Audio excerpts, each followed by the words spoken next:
তোমরা সবাই কেমন আছো? আমি চলে এসেছি কথার আমার একটা নতুন ব্লগে তোমাদের অনেক অনেক স্বাগতম। তো আমরা গেছিলাম টাকি। ব্লগটা অনেক দিন থেকে সেভ করা ছিল কিন্তু আপলোড করতে পারছিলাম না। ভাবলাম তোমাদের সাথে আজকে এটা শেয়ার করে নিই। তো টাকিতে গেস্ট হাউস যেতে কিন্তু এখানে খুব সুন্দর মোমোর দোকান আছে। আমরা কিন্তু প্রত্যেকবার গিয়ে এই দাদার কাছে মোমো খাই, আর এবার গিয়ে ভীষণ মিস করেছি, দাদা কিন্তু অনেক দিনই বসেনি। তো প্রথমেই দেখো চলে গেছি মোমোর দোকানটায়। মোমোটা ভীষণ সফট আর জুসি, আর বিশেষ করে দাদার এই চাটনিটা যেটা স্পেশালভাবে বানায়। আর আমার সাথে গেছিল আমার ঘন্ট বাবা। দেখো এখানে কিন্তু মোমো খাচ্ছে আর বলছে আমি কিন্তু ঝাল চাটনিটা খাবোই।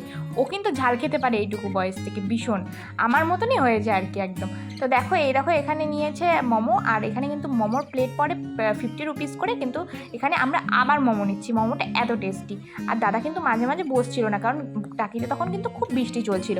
আর আমার ভাগনাকে বলছি কেমন লাগছে মোমো খেয়ে, তো বলছে খুব সুন্দর হয়েছে মামি।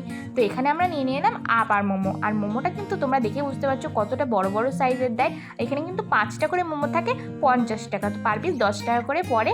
আর মোমোটা খেতে কিছু ভীষণ ভালো। তো তোমরা কে কে এসেছো টাকিতে অবশ্যই জানিও। আর গেস্ট হাউসে যারা ঘুরতে এসেছে এখানে মোমো খেয়েছো তারা কিন্তু আমাকে কমেন্ট করতে জানাতে ভুলো না। আর তোমাদের ভিডিওটা কেমন লাগলো জানিও। আর আমার চ্যানেলটাকে কিন্তু সাবস্ক্রাইব করতে অবশ্যই ভুলো না। টাটা।